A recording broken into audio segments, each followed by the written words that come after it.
The Assembly will now hear an address by His Excellency Tshering Tobgay, Prime Minister of the Kingdom of Bhutan.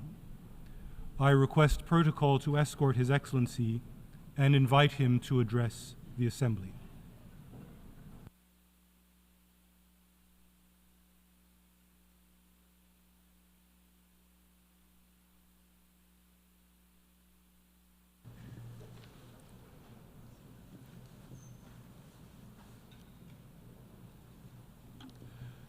Mr. President, Mr. Secretary General, Excellencies, distinguished delegates, I bring to you warm greetings from His Majesty the Druk Gyalpo. Excellencies, 53 years ago, on the 21st of September 1971, a small Himalayan kingdom was admitted to the United Nations. On that day, after centuries of self-imposed isolation, Bhutan became the 128th member of the United Nations. It was a defining moment for us.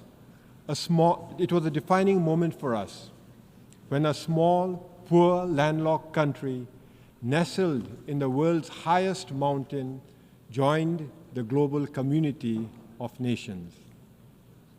That same year, the United Nations created the least developed country category to provide targeted support to the world's poorest nations.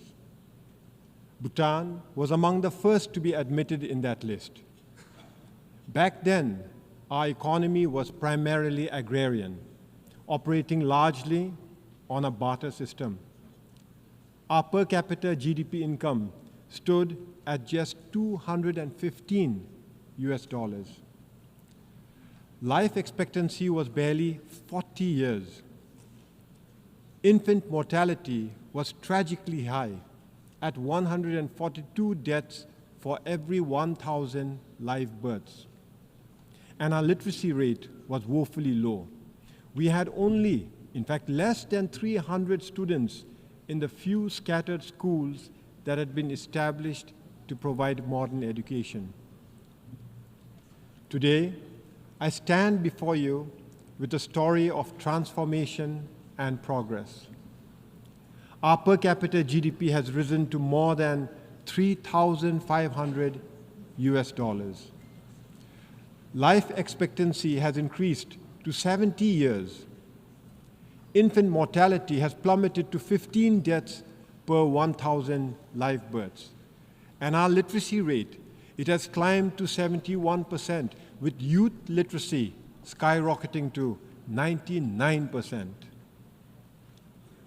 I am pleased to report to this august assembly that because of our all-round progress, last December, 52 years after joining the United Nations, Bhutan graduated from the LDC category. To achieve this achievement did not come easily. It was a journey marked by hard work, perseverance, and sacrifice. But we were not alone. We had the support of many friends who accompanied us on this important journey. I take this opportunity to extend our deep gratitude to the United Nations and its specialized agencies. I would also like to thank all our development partners, including Japan, the European Union, the World Bank, and the Asian Development Bank for their unwavering support. But most importantly, I would like to reserve our deepest thanks to India, our closest friend and neighbor. They have been with us from the very beginning of our development journey and have remained steadfast in their support and friendship. Excellencies, graduating from the LDC category is a significant milestone. But what truly matters is that we did it in our own terms. Under the leadership of our enlightened monarchs, Bhutan has pursued a development path grounded in the philosophy of gross national happiness. This approach places the happiness and well-being of our people at the center of our development agenda. Thanks to gross national happiness, our economy, while it is still small, is sustainable and inclusive. Healthcare and education are free for all. Our unique culture not only survives, but thrives. More than 72% of our land is under forest cover, and we are recognized as a biodiversity hotspot and a carbon-negative country. Our democracy, a gift from our king, has been embraced by a reluctant population. Excellencies, having graduated from the LDC category, it is now our responsibility to ensure that we sustain our hard-earned progress and that under no circumstances should we ever backslide. As we chart a new course for the future, we are faced with new challenges, particularly those arising from our weak economy. Foremost among them is youth unemployment. To address these challenges, we must strengthen our economy. We must provide our youth with meaningful opportunities to grow and to prosper. We must embrace a new development paradigm. In this context, I am pleased to report that His Majesty the King has announced the establishment of the Gaelifu Mindfulness City. The Gaelifu Mindfulness City is a transformative vision for future urban spaces, a blueprint for living mindfully and sustainably.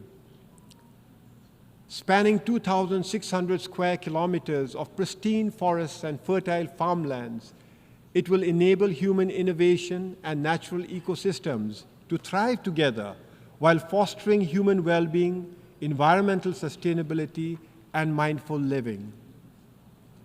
We invite thought leaders, innovators, and investors to join us in building this groundbreaking city, contributing to a model of peace, harmony, and progress that others can follow. Excellencies, Bhutan's story is one of hope, but it is also a call to action.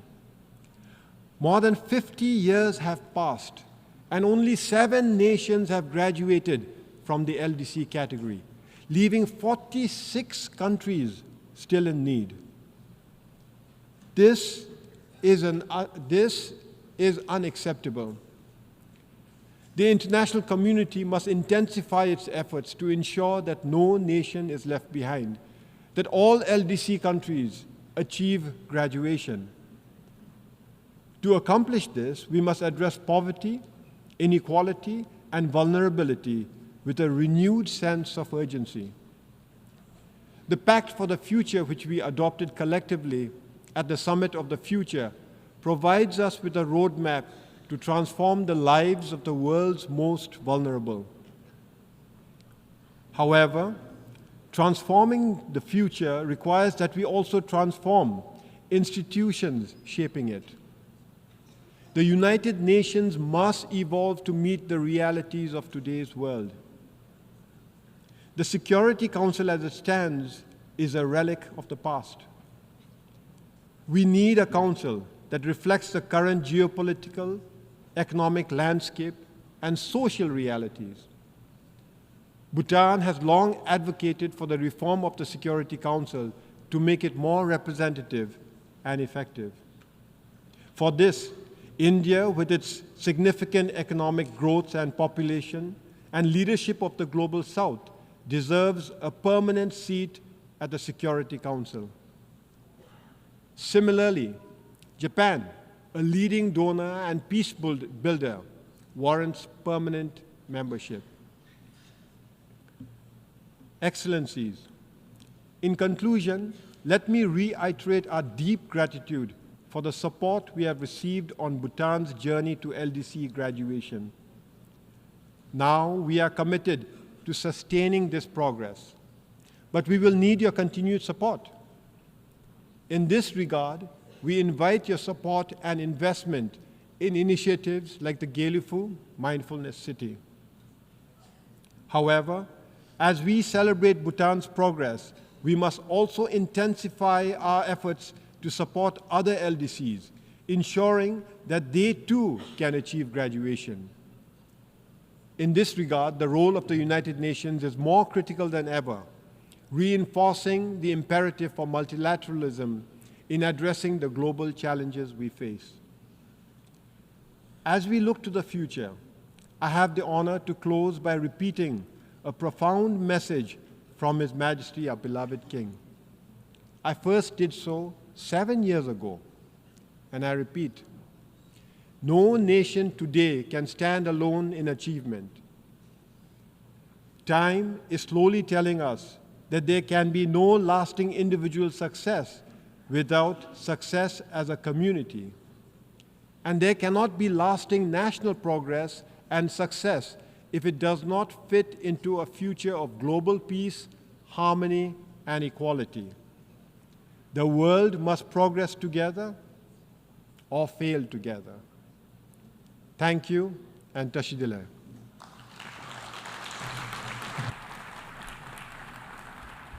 On behalf of the Assembly, I wish to thank the Prime Minister of the Kingdom of Bhutan.